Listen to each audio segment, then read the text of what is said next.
So, thank you all for joining us today, and I look forward to stimulating and highlighting exchange of ideas. Now, I would request Professor Sukrita Balkumar, chair of this discussion, to start the proceeding.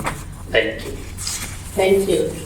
I know that today there is a lot of confusion, or not confusion actually, because we are coming directly to this place, but there is a lot of people around, and वो सब कुछ और भी हो रहा है यहाँ पे.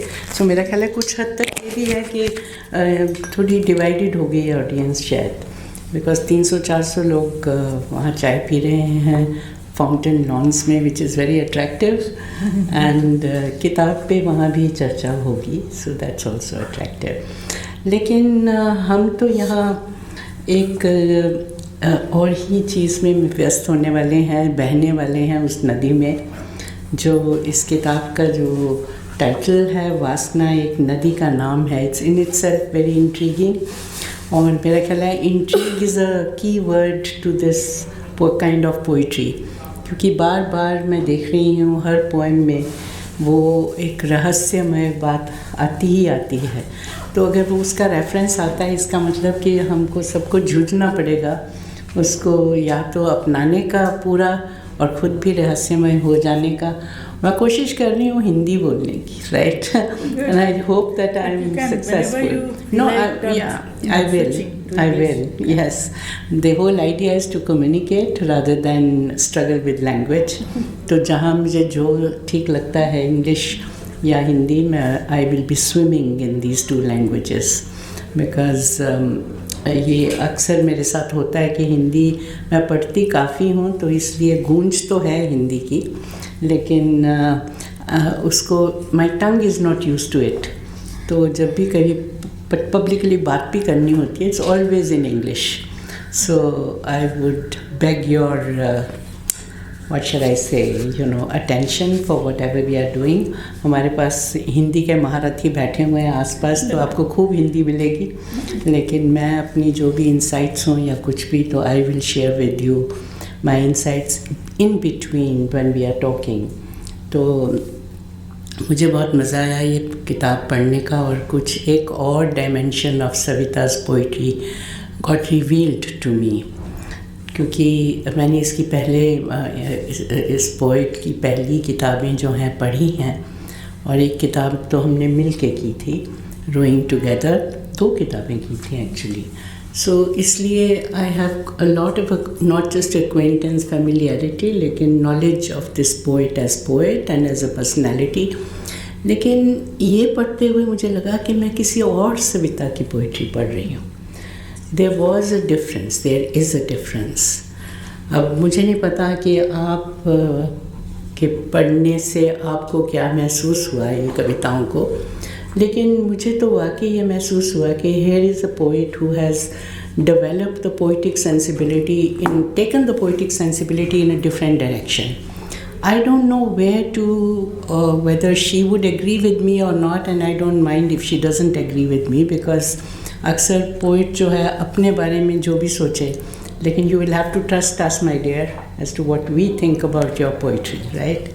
और इस पोइट्री में कुछ ऐसे लगता है कि जैसे वाकई एक नदी के जैसे एक फ़्लो है, the language flows like that, और वो कभी तो इतनी तेज़ रफ्तार से चलती हुई नदी लगती है कि लगता है हम उसी में डूब जाएं उसी वक्त. यू वांट टू, ऐसे भी होता है that you want to drown in that kind of a river. तो ये सिर्फ शब्दों का खेल नहीं है, it is much more than that, because there is some sensibility that is at work behind these poems, and that sensibility is the unifier in this. वो unify करती है सबको. The first thing, and maybe just a couple of statements before I ask Rohini ji to start speaking. And what I want to say is that there is a certain kind of, जैसे इसको sensuous quality कहते हैं ना, जो बड़े clearly है इन poems में, जो कि हमें पहली कविताओं में इतनी ज़्यादा वो emphatically नज़र नहीं आती. यहाँ पे ऐसे लगता है कि जैसे आप कुछ चीज़ों को from all your senses, कुछ सुनने में, कुछ सूंघने में, smells, और कुछ फील करने में, जैसे हवा का भी जो है झोंका आता है तो ऐसे लगता है कि वो फील कर रहे हो. So it is arousal of your senses in every way, because वो poetry is coming from the aroused senses. तो वो एक ट्रमेंडस सेंसिटिविटी के साथ उसको हैंडल किया गया है और इसीलिए वो फ्लो है. It is lyrical, a lot of lyricism that you find in this poetry, which earlier was slightly more prosaic. Her poetry was slightly more prosaic because the intellectual element was stronger. और यहाँ पे thank God intellectual element, because she has a strong intellect. तो अगर वो poetry में intellectual element ज़्यादा हो जाता तो वो हावी पड़ता उस पर. तो ये ऐसे लगता है अपने आप ही निकल रहे हैं. Of course there is a conscious effort somewhere when one is writing poetry. Consciously तो होता ही है, लेकिन the unconscious takes over much more here. तो उसके साथ एक स्पॉन्टेनिटी जो है फ्लो की वो है इसमें, और वो बहुत प्रभावित करती है. और आप छोड़ना नहीं चाहते. एक कविता पढ़ के आप दूसरी कविता पढ़ना चाहते हैं. It's like that, without a comma, without a full stop. It's like one whole poem. और कुछ शब्द जो हैं जो बार बार आते हैं इसमें, हवा का जैसे है, बार बार सिर्फ झोंका ही नहीं आता, but it flows very smoothly.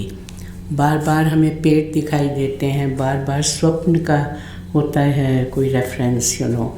और स्वप्न से निकलने की का एफर्ट भी है इसमें, वो स्ट्रगल भी नज़र आती है बीच में. और सो ये सब एंजॉय करते हुए you just carry on from one poem to the other. And ultimately it becomes yes, वासना एक नदी का नाम है, you agree with it, and it doesn't stop. It's not a static thing, it flows. Static नहीं है, उसका अपना dynamism है, अपनी movement है, और it teases you, it niggles at you. tease भी करती है कई बातें, और निगलिंग भी होती है कि अगर ज़रा भी आपको लगे कि you are going to become lethargic, तो it awakens you immediately, knocking at your consciousness the words somewhere like that.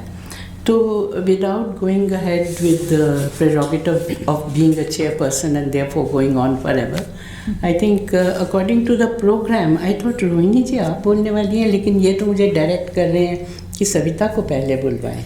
तो I think I will look at your side. I'll come at the end. You will come at the end.